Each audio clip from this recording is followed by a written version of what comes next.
الله الرحمن الرحيم. الحمد لله الذي توحد بجلال ملكوته وتعظم بعظيم سلطانه.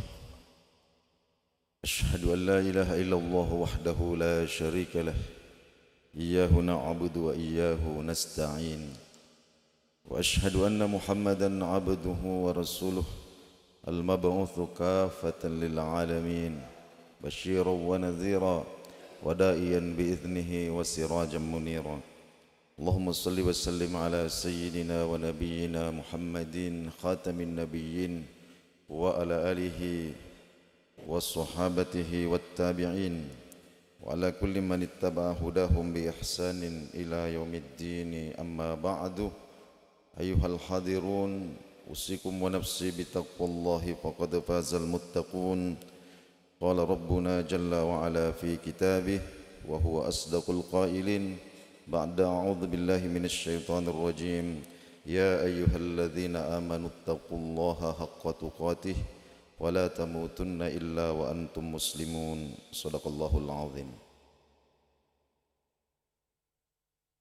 Hadirin sidang jamaah Jumat rahimakumullah. Salah satu yang sangat dianjurkan oleh baginda Rasulullah sallallahu alaihi wasallam kepada kita sekalian umatnya, terutama di hari Jumat ini, adalah mengulang-ulang bacaan surah Al-Kahfi. Dimulai sejak tenggelam matahari Kamis sore sampai berakhir hari Jumat ini, kita disunnahkan untuk membaca surah Al-Kahfi minimal 1 kali pada hari itu. Membaca surah Al-Kahfi ini kita akan mendapatkan pahala tentunya dari bacaan kita. Akan tetapi membaca dengan merenungkan kisah-kisah yang ada di dalamnya, inilah sebenarnya inti daripada perintah Nabi sallallahu alaihi wasallam. Sebab kisah-kisah yang disebutkan di dalam surah Al-Kahfi ini sangat erat kaitannya dengan usaha kita untuk menguatkan keimanan kita kepada Allah dan keimanan kita tentang adanya hari pembalasan, yang mana dua wujud keimanan ini ketika kita teguhkan, itulah yang kemudian menyelamatkan kita dari berbagai macam fitnah-fitnah Dajjal yang mulai bermunculan di akhir zaman ini. Karena itu pada Jumat yang berkah ini, mari kita simak satu di antara kisah-kisah yang Allah sebutkan di dalam surah Al-Kahfi. Tidak kurang dari 4 kisah Allah Subhanahu wa taala sebutkan dalam surah Al-Kahfi. Yang pertama adalah tentang Ashabul Kahfi. Yang kedua tentang pemilik kebun. Kemudian yang ketiga tentang Nabi Musa dan seorang hamba Allah Subhanahu wa taala yang diberikan ilmu laduni, yang oleh sebahagian pakar tafsir diyakini sebagai Nabi Khidir. Kemudian yang keempat adalah kisah tentang seorang raja agung, yakni Dzulqarnain. Pada kesempatan Jumat ini kita akan membicarakan sedikit tentang Ashabul Kahfi. Saya ingin memulai dengan sebuah pertanyaan. Hadirin yang mulia,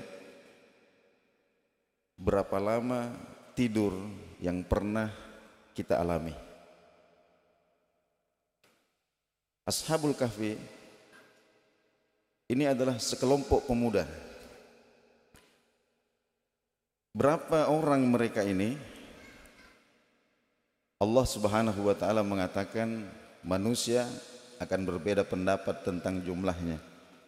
Wa yaquluna rabi'uhum khamisuhum kalbuhum. Ada yang mengatakan bahwa mereka ini 5 orang. Ada yang mengatakan bahwa mereka ini 6 orang, ada yang mengatakan bahwa mereka ini 7 orang. Tapi intinya adalah Allah yang lebih mengetahui tentang bilangan mereka. Mereka ini ditidurkan di dalam sebuah gua selama 309 tahun. Tidur selama 309 tahun. Sebuah pertanyaan kemudian muncul, kenapa mereka ditidurkan begitu lama? Mari kita simak. Jemaah Jumat rahimakumullah. Diyakini oleh para ahli sejarah bahwa kisah tentang Ashabul Kahfi ini terjadi antara periode Nabi Isa alaihissalam sampai terutusnya baginda Nabi sallallahu alaihi wasallam. Di mana letak gua mereka ini ada beberapa pendapat dari para arkeolog. Namun yang paling kuat adalah bahwa goa Ashabul Kahfi ini hari ini bisa dikunjungi di sebuah kota yang bernama Abu Yolanda yang ada di negara Jordan sekarang ini. Bagaimana kisah mereka? Hadirin dimuliakan Allah Subhanahu wa taala. Ketika itu apa yang kita sebut sekarang sebagai negara Yordania, Lebanon, Palestina, kemudian Syria, di zaman Nabi sallallahu alaihi wasallam disebut sebagai tanah Syam. Namun di era sebelum Masehi, lokasi ini disebut sebagai Kan'an. Kan'an ini ketika itu dikuasai oleh orang-orang Romawi, orang-orang Rum, dan mereka ini adalah penyembah berhala. Mereka ini adalah penyembah berhala, penyembah dewa-dewa. Dan ketika itu masih ada sisa-sisa apa yang disebut sebagai Muslim Isawi, yakni orang-orang Muslim yang masih berpegang teguh kepada akidah tauhid, atau gampangannya kita sebut mereka sebagai Nasrani, tapi Nasrani yang masih mengikuti ajaran Nabi Isa yang asli, yakni menyembah satu Tuhan. Ya'buduna ilaha wahida. Mereka menyembah Allah Subhanahu wa taala. Bukan Nasrani dalam gambaran kita hari ini. Nah, termasuk di antaranya adalah beberapa orang pemuda. Dan mereka ini adalah beberapa orang pemuda yang cerdas dan memiliki kedudukan di tengah-tengah kaumnya. Ketika itu Raja Romawi sangat masif melakukan pemurtadan. Kalau istilah kita hari ini, memurtadkan orang-orang atau pengikut-pengikut Nabi Isa alaihissalam yang masih murni ini, hendak dijadikan sebagai paganisme, hendak dijadikan sebagai penyembah berhala. Sehingga kemudian mereka melakukan ini dengan paksaan, dengan ancaman, dengan siksaan. Bahkan seringkali para pengikut Nabi Isa alaihissalam yang masih murni ini, ketika mereka tidak mau, ketika mereka menolak untuk kemudian dijadikan sebagai penyembah berhala, maka mereka ini akan dikumpulkan di dalam sebuah parit, lalu kemudian dibakar sampai mati. Ini terjadi. Nah, sampai suatu ketika datanglah Raja Romawi ini ke negeri para pemuda Ashabul Kahfi ini. Saya ingin mengingatkan bahwa Ashabul Kahfi ini adalah para pemuda yang tidak saling mengenal satu dengan yang lain. Jadi mereka ini tidak saling mengenal antara satu dengan yang lain. Nah, ketika Raja Romawi itu datang ke negeri mereka, maka penguasa di negeri itu hendak mencari muka kepada Raja Romawi ini. Jadi dia ingin menunjukkan bahwa dia bisa untuk kemudian memurtadkan para pengikut-pengikut Nabi Isa ini menjadi penyembah berhala. Akhirnya kemudian dikumpulkanlah mereka semua ini di suatu tanah lapang, hendak dimurtadkan secara massal di hadapan Raja Romawi ini. Akhirnya kemudian ketika prosesi pemurtadan ini terjadi, salah seorang di antara pemuda ini yang diceritakan dalam Al-Quran bahwa nahnu naqussu alaika naba'ahum bil haqqi, sesungguhnya kami ceritakan kepada engkau wahai Muhammad kisah mereka dengan sebenarnya. Innahum, sesungguhnya mereka itu adalah fityatun, sekelompok anak muda, amanu bi rabbihim, yang beriman kepada Tuhan mereka, wazidnahum huda, dan kami tambahkan petunjuk kepada mereka. Jadi ketika dikumpulkan kemudian dimurtadkan satu persatu, tiba-tiba salah seorang di antara anak muda ini kemudian merasa bahwa sudah lama saya sembunyikan keyakinan saya beriman dengan sembunyi-sembunyi, inilah saatnya saya nyatakan dengan terang-terangan tentang keyakinan saya. Lalu kemudian dia berdiri. Ini diceritakan dalam Al-Quran. Warabatna ala qulubihim. Allah mengatakan ketika itu kami teguhkan hati mereka. Idh qamu, ketika mereka berdiri, faqalu, lalu kemudian mereka meneriakkan, mereka berkata di tengah kerumunan orang ini di hadapan Raja Romawi yang ingin memurtadkan mereka. Faqalu, mereka mengatakan, Rabbuna Rabbus samawati wal ard, Tuhan kami bukanlah dewa-dewa yang kalian sembah, Tuhan kami bukanlah berhala-berhala yang kalian tunduk, kalian sujud kepadanya, tapi Tuhan kami adalah Rabbus samawati wal ard, Tuhan yang menciptakan langit dan bumi. Lan nad'u min dunihi ilaha, kami tidak akan pernah menundukkan diri kami untuk menyembah Tuhan selain Dia. Laqad qulna idzan syatata, karena jika kami berbuat demikian sungguh kami telah melakukan hal yang sangat jauh dari kebenaran. Ini diucapkan di hadapan penguasa yang ingin memurtadkan mereka.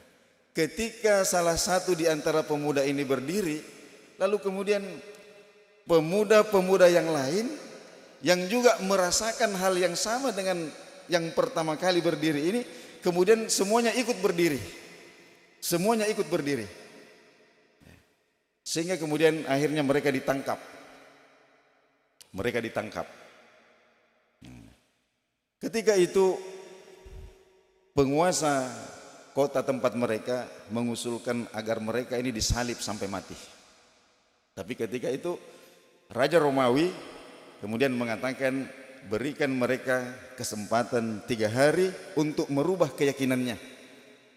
Karena dia khawatir di tengah kerumunan massa ini, dia yakin bahwa di tengah massa ini masih banyak orang yang memiliki keyakinan seperti pemuda-pemuda yang berdiri ini. Ya, hanya saja mereka masih menyembunyikan. Dia khawatir kalau seketika itu anak muda ini kemudian dihukum sampai mati, maka mereka ini akan menjadi martir yang mengobarkan perlawanan sehingga kemudian terjadi kerusuhan. Apa yang terjadi? Hadirin dimuliakan Allah Subhanahu wa taala, ditahanlah anak-anak muda ini. Kemudian mereka mengalami penyiksaan-penyiksaan. Mereka mengalami teror supaya mereka mau mengubah keyakinannya. Akan tetapi Allah mengatakan warabatna ala qulubihim, kami telah teguhkan hati mereka. Ketika hati sudah teguh, maka kematian, siksaan itu sudah tidak akan ada artinya lagi. Hadirin dimuliakan Allah Subhanahu wa taala. Lalu kemudian entah bagaimana Allah Subhanahu wa taala memberikan mereka jalan keluar sehingga mereka bisa meloloskan diri dari tahanan. Lalu kemudian mereka berkumpul, lalu kemudian mereka mulai melakukan perjalanan, meninggalkan negerinya, meninggalkan keluarganya, meninggalkan jabatannya. Untuk apa? Untuk menyelamatkan keimanan mereka. Sampailah kemudian mereka di sebuah gua, lalu kemudian mereka masuk beristirahat di dalamnya. Disitulah Allah Subhanahu wa taala menidurkan mereka selama 309 tahun. Apa yang terjadi ketika mereka tertidur di dalam goa? Ternyata kemudian kisah mereka yang begitu teguh untuk menyuarakan keimanan mereka di tengah-tengah kezaliman penguasa. Bahkan mereka rela menanggung rasa sakit, disiksa. Bahkan tidak segan-segan, andai pun mereka mati hari itu, mereka sudah pasrah. Ini kemudian menjadi inspirasi yang menginspirasi penduduk kota itu, sehingga kemudian mereka melakukan perlawanan. Kisah mereka ini dibacakan oleh orang-orang tua kepada anak-anaknya. Kemudian generasi selanjutnya lagi mengisahkan lagi tentang kisah anak-anak muda yang kepada cucu-cucunya. Sehingga kemudian selama kurun waktu 300 tahun, selama Ashabul Kahfi ini tertidur di dalam goa, maka terjadi peralihan kekuasaan di negeri mereka, yang mana orang-orang Romawi ini kemudian berhasil dikalahkan. Lalu kemudian kuil-kuil penyembahan berhala ini kemudian dihancurkan, dan orang-orang ini kembali menjadi penyembah Allah yang esa. Dan dalam keadaan seperti itulah kemudian Ashabul Kahfi ini dibangunkan oleh Allah Subhanahu wa taala dari tidur panjangnya. Sehingga ketika kita baca di akhir kisah tentang Ashabul Kahfi, dikatakan bahwa ketika mereka terbangun, maka mereka saling bertanya, berapa lama kita tidur? Ada yang mengatakan kayaknya 1 hari. Ada yang mengatakan kayaknya setengah hari saja. Lalu kemudian mereka merasakan lapar. Lalu salah seorang di antara mereka diutus untuk keluar membeli makanan. Dan ketika dia membayar makanan itu, uang yang dia pakai ternyata adalah uang kuno. Sudah menjadi uang antik yang berlaku 300 tahun yang lalu.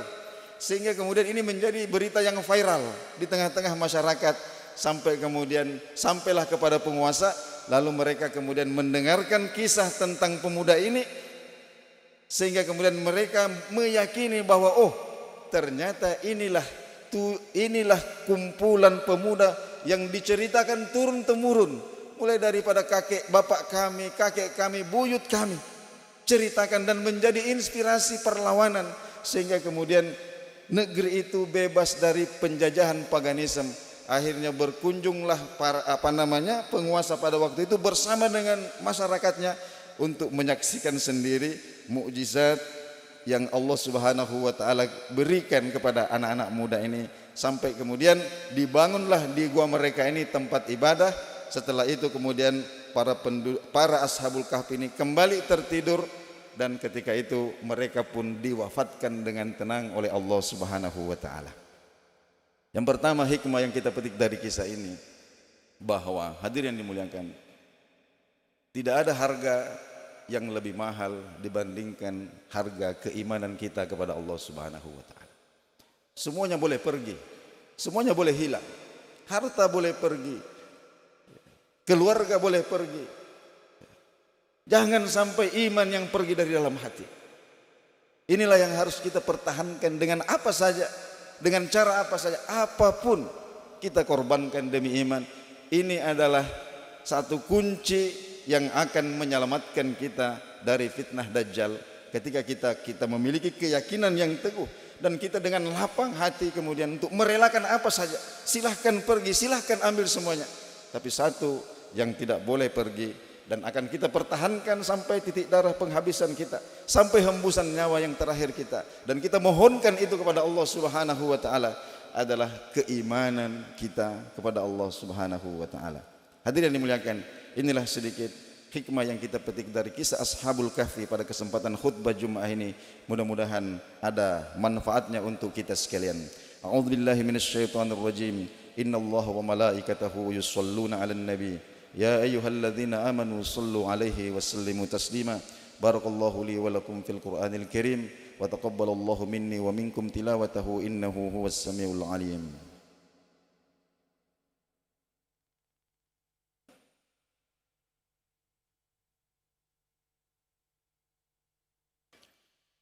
Alhamdulillah nahmaduhu wa nasta'inuhu wa nastaghfiruhu wa na'udzu bihi min shururi anfusina wa min sayyiati a'malina. Ashhadu an la ilaha illallah wahdahu la syarika lah wa ashhadu anna Muhammadan abduhu wa rasuluh. Allahumma salli wa sallim ala sayyidina wa nabiyyina wa maulana Muhammadin khatamin nabiyyin wa alihi wa sahbihi ajma'in. Amma ba'du fa ya ibadallah, usikum wa nafsi bitaqwallahi faqad fazal muttaqun wa'lamu anna Allah ta'ala wa malaikatahu yusalluna 'alan nabi. Faqala jalla wa ala ba'da an aqul a'udzu billahi minasy syaithanir rajim. Inna Allah wa malaikatahu yusalluna 'alan nabi. Ya ayyuhalladzina amanu sallu 'alaihi wa sallimu taslima. Allahumma salli wa sallim ala sayyidina wa nabiyyina wa maulana Muhammadin. Allahumma arham ummata Muhammadin sallallahu alaihi wasallam. Allahumma farrij ummata Muhammadin sallallahu alaihi wasallam. Allahumma afi waghfir ummata Muhammadin sallallahu alaihi wasallam bijahi Muhammadin sallallahu alaihi wasallam. Allahumma ighfir lil muslimina wal muslimati wal mu'minina wal mu'minat aynama kanu min masyariqil ardi ila magharibiha al ahya'i minhum wal amwat. Allahumma ansuril islam wal muslimina al mujahidin wal mustad'afina fi Filistin wa fi Gaza wa fi jami'i buldanil muslimina ammah aynama kanu min masyariqil ardi ila magharibiha. Allahumma ihfaz alaina al masjid al aqsa. Allahumma ihfaz alaina al-masjid al-aqsa. Allahumma ihfaz alaina al-ardh al-muqaddasah. Allahumma ighfir lana dhunubana wa liwalidayna wa lilmu'minina yawma yaqumul hisab. Allahumma ij'alna min muqimis salati wa min zurriyyatina. Rabbana wa taqabbal du'aana. Rabbana atina fid dunya hasanah wa fil akhirati hasanatan wa qina adzaban nar. Amin ya rabbal alamin. Aqulu qouli hadza wa astaghfirullah li wa lakum. Aqimis shalah.